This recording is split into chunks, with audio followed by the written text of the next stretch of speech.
This is what Deming said about variation. Now I read this and I chuckle every single time, because if I put Yoda's voice in my head and read that, so you all know who Yoda is, don't you? Yeah, from start, yeah? Yeah? A warrior he shall be. Right? Read that in a Yoda voice. Okay? You'll just remember it better. Okay? Variation there will always be. Between people, in output, in service, in product. What's really important though, what is that variation trying to tell us? What's that variation trying to tell us? The variation we see in our processes, in our designs, there's a story in there that's screaming to get out. And as leaders, we frequently ignore it. So how will we understand what the variation is trying to tell us? I just want to actually be clear on this one here. Variety and variation are two totally different things. Variety is great. Variety is great. When I buy my 1 litre bottle of soda or water, I want it because I want a litre of it. I might want a half litre. I might want a third of a litre. That's variety.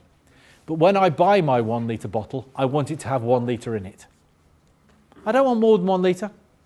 I certainly don't want less than 1 litre. I want 1 litre. So the content within it, the variation is when we wanted it to be the same. Okay? So I just want to make sure that we understood what that is. Variety is fantastic. Variation might be a problem. We might explore that. Okay, so to do that, what we're going to do is I'm going to give you guys an opportunity to take part in an experiment with me. Would you be prepared to do that? How many of you have done the red bead experiment before? Small number of you. Excellent, that's good. Okay, so I'm going to do a little experiment which is going to involve you. It's going to mean a small number of you joining me here down at the front and the rest of you observing. Happy with that? Good, excellent. Good, so I have 12 vacancies available. I'm Des, I've just set up a brand new business just down the road from Warwick University. I've got some really good vacancies that you guys can come and work for. I'm a really nice employer, honestly, right? I think of all of the things that you guys hoped I would think of. So I've got 12 vacancies. Educational requirements are absolutely minimal. Okay, absolutely minimal. So I need 2 recorders. Now those are people that simply need to be able to write with those coloured pens that I gave you earlier on. Okay, you just need to be able to write.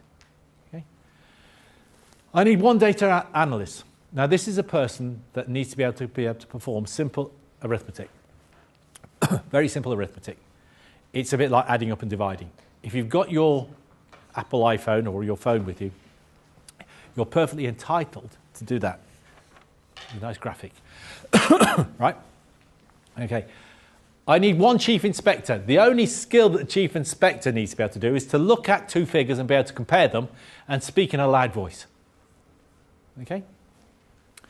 I need 2 junior inspectors, and they need to be able to count. Probably up to 20, probably. If you can count up to 15, you'll probably get a chance of doing the junior inspector job, if you can. Right? And then I need 6 willing workers. I need 6 people who need no educational background at all, need no skills or competencies whatsoever, right? Because I'm going to provide training, but you need to be willing and able to obey instructions without question. Happy with that? Good. Okay. So, let me see now then. I think before I do that,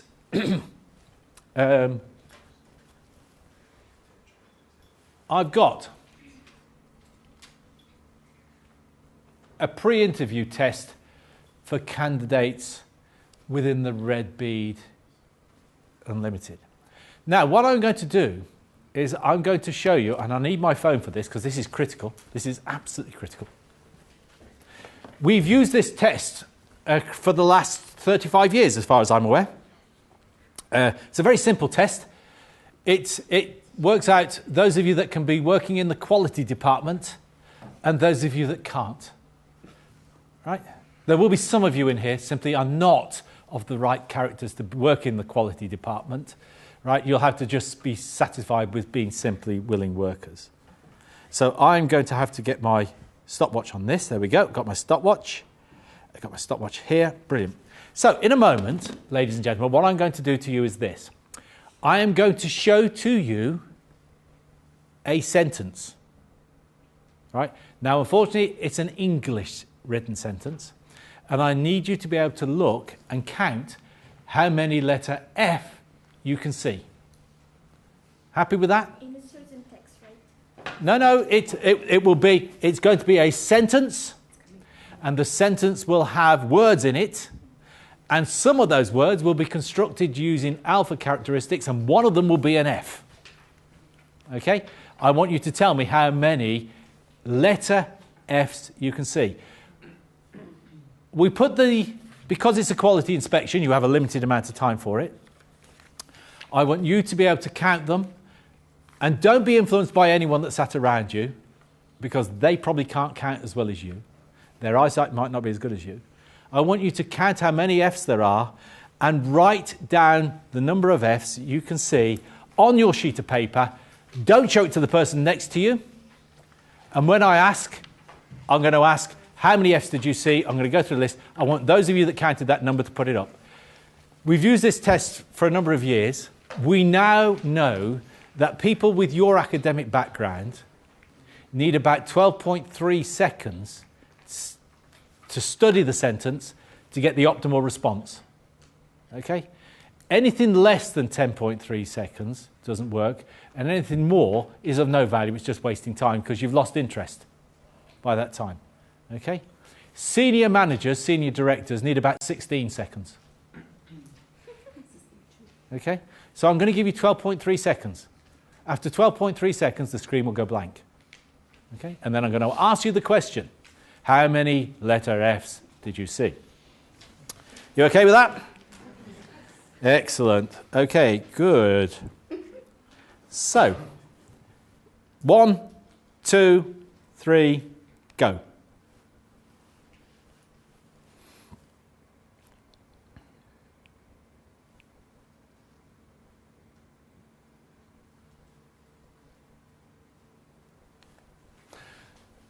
Doesn't 12.3 seconds go quickly when you're enjoying yourself?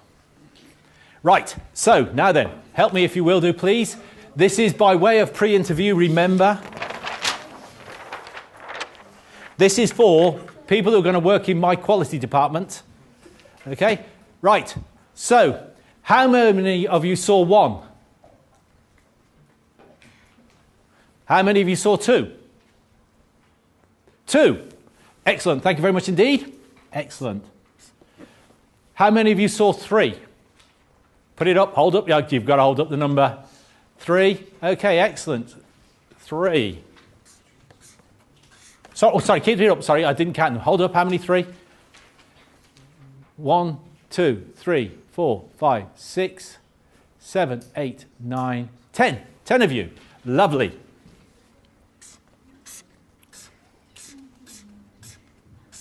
How many of you saw 4? Okay, 1, 2, 3, 4, 5, 6, 7, 8, 9, 10 again.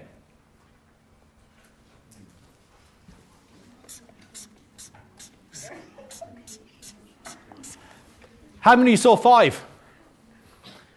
1, 2, 3, 4, 5, 6, 7, 8. 8 of you. Nice.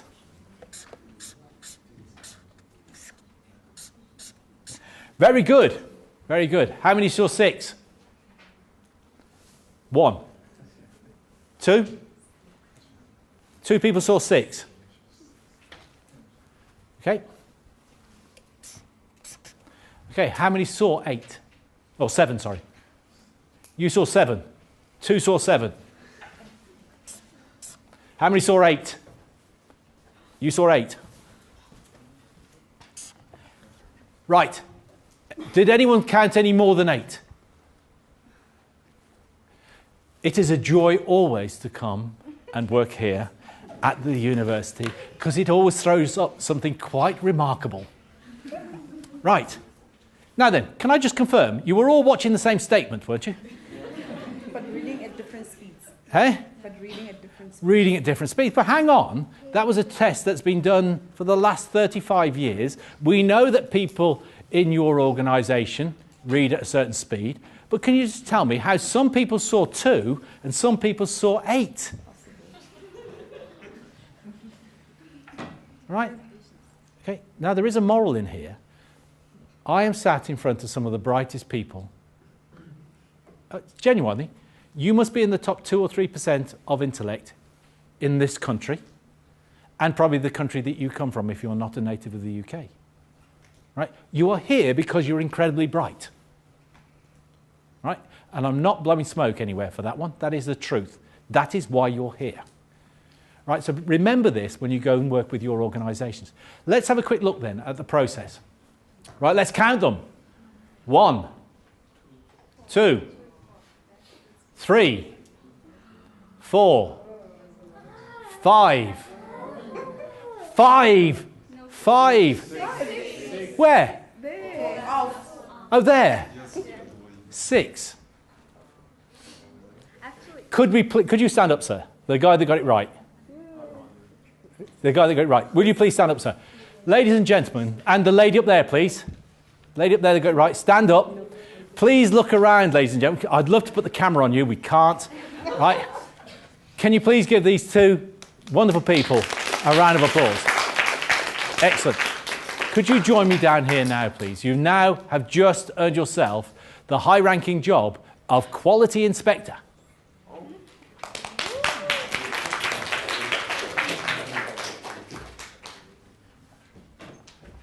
Right, okay.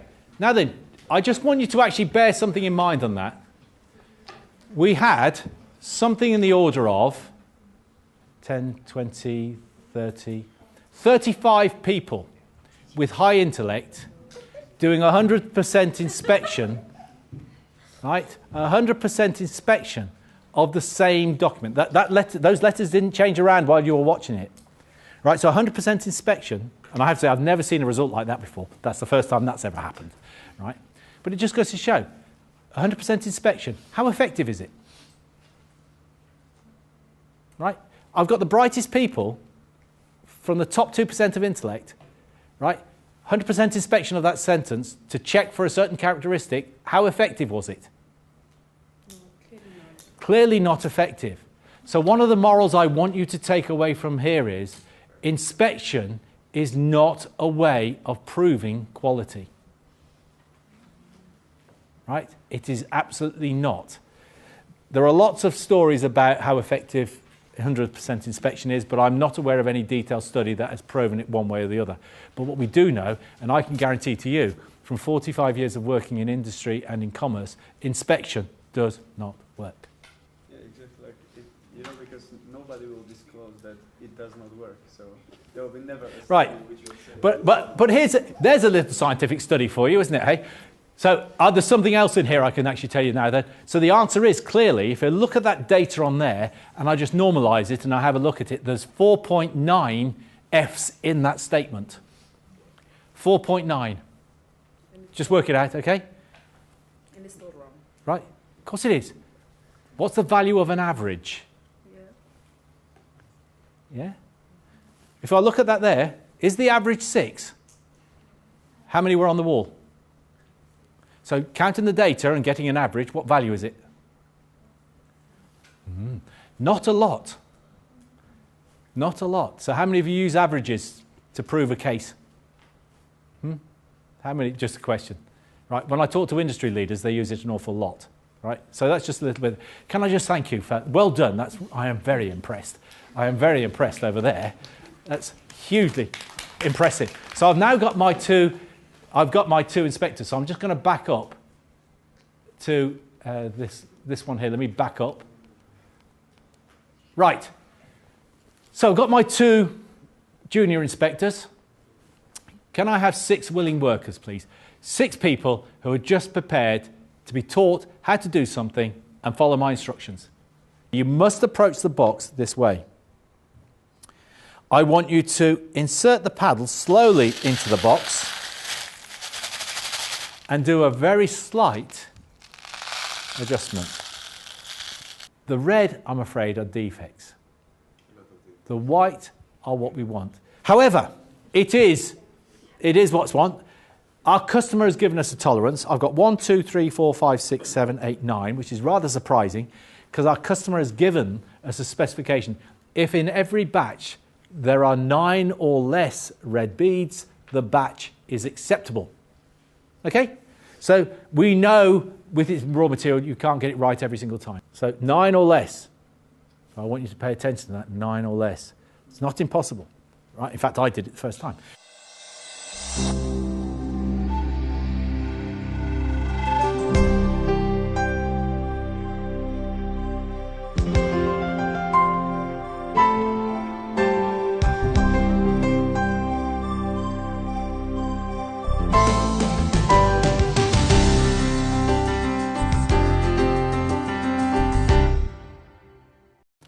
Right?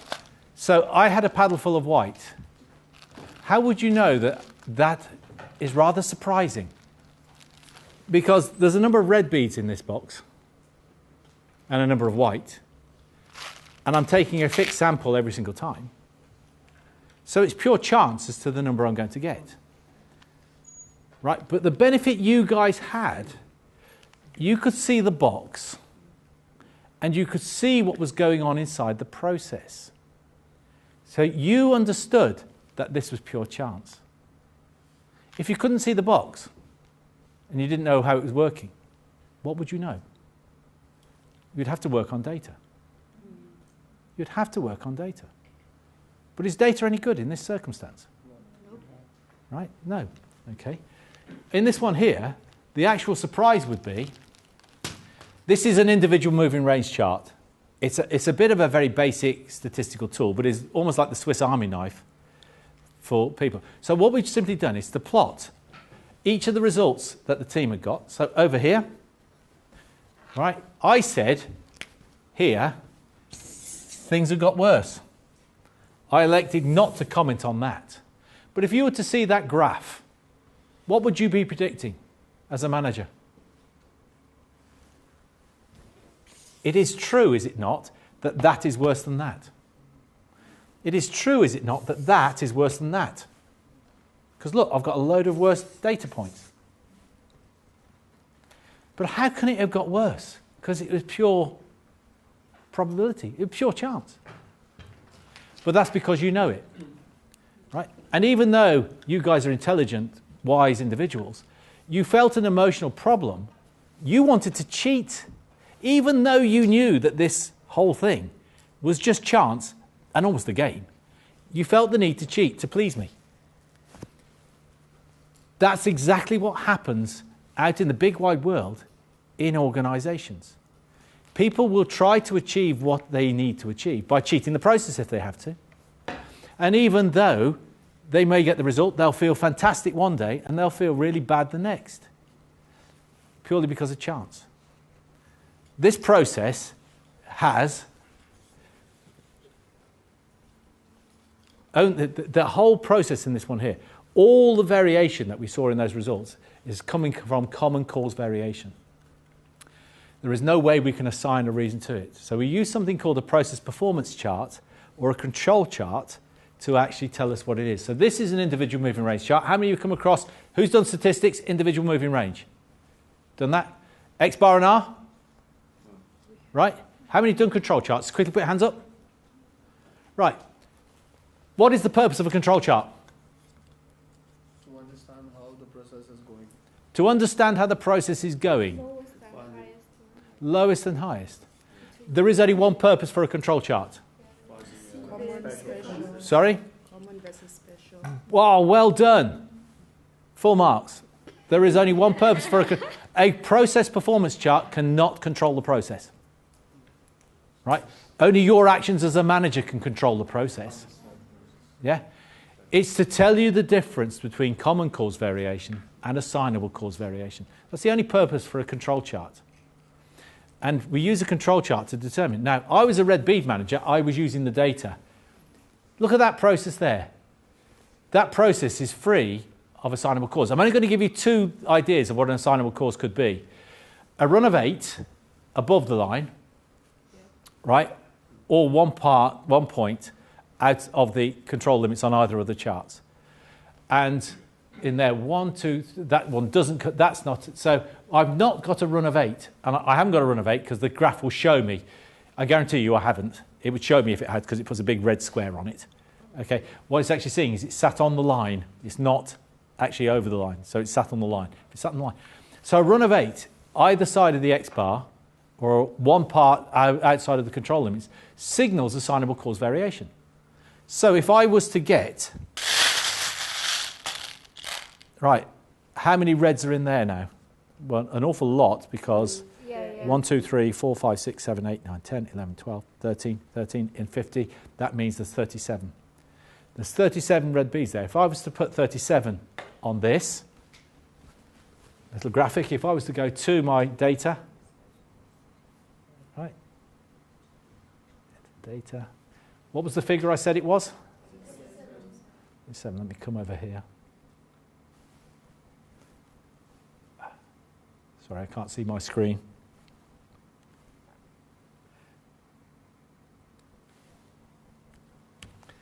$37. Just going to go back to my charts.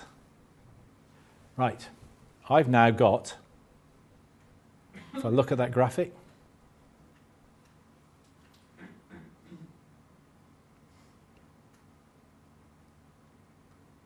right, my chart's saying, that's a surprise, Des. You shouldn't have got that. What was the reason for it? Because I dropped some of the beads. So when we're looking at control charts, we're looking at the information, and what Deming was looking for when he said understanding variation, is that you as leaders would understand the difference between common cause variation and assignable cause variation. I hear the words whispered down here, special cause variation. In the early days, it was called special cause variation. That's absolutely true. In the early days, Shewhart referred to it as special cause. Latterly, people like Don Wheeler and Deming himself actually changed the name from special to assignable because it referenced more closely you could assign a reason for it. You could assign a reason for it. Under the common cause variation, could anybody tell me why Alex got a 4 or why Vicky got a 16? Can you? Sorry? I have a theory. You have a theory? Yeah, Alex and Vicky are both Greeks, they are lazy. But Alex got a 4. But then 16. They Yeah. got lazy. Right. Lazy. Right. This is a classic example of a red bead manager generating a reason for common cause variation when indeed he should not be seeking one. But you know, there must be some reason, because if you can control, if you can, like if you have like 6 sigma or 2 sigma process, Yep. obviously there is some reason behind why. You are absolutely correct. You can somehow find the reason or like. Right. So, let's have a quick look at this then. If I was to draw a little picture, in fact, I can do it using this one. What was the specification that the customer gave me? 9. So anything less than 9. So shall we say between 0 and 9? Okay. Let's have a look at the data that he actually gave us. I'm going to go back to my data. Right, I'm just going to go back to that one there. We didn't get 37, did we? So I'm going to delete that. We didn't get it. So I don't want to cheat the data. I'm then going to come and say, let's have a look at capability. So just going to simply look over here. The lower specification was 0. The upper specification was 9. Right? And I'm now going to look at that. That's why it's looking good. 9. Right. Now then, this, if I look at this here, this is the customer specification. Right? That's the lower spec limit. That's the upper spec limit. This is the control limits that were generated from my control chart. This is my upper control limit, and this is my lower control limit. So There were no assignable cause signals on my chart, which is suggesting that all of that distribution, roughly speaking, is all common cause variation. What is the only thing I can do with a process that's got only common cause variation in to improve it? Is shouting out the data going to work? Is firing people going to work?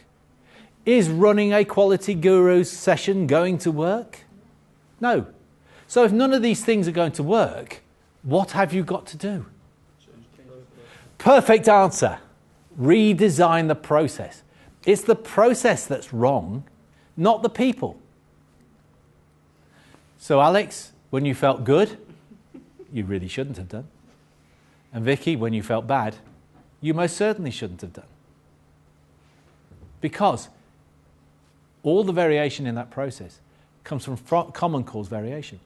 And all of the theories that I was generating, they seemed quite legitimate, didn't they? Right? I brought out a brochure and the results got better. The problem with British and European managers has been for many years, they'll assign a cause to common cause variation where there is none. There is absolutely no reason at all for me claiming that rewarding Alex caused him to perform badly. The data says he did. And we can actually say, that's a theory Des has got. I've got data that proves my theory. When I looked at Tevin and I said to him, he got better. I've got data that proves my theory. But I'm a red bead manager. I don't understand variation. That's why Deming said in his system of profound knowledge, understand the system and understand variation.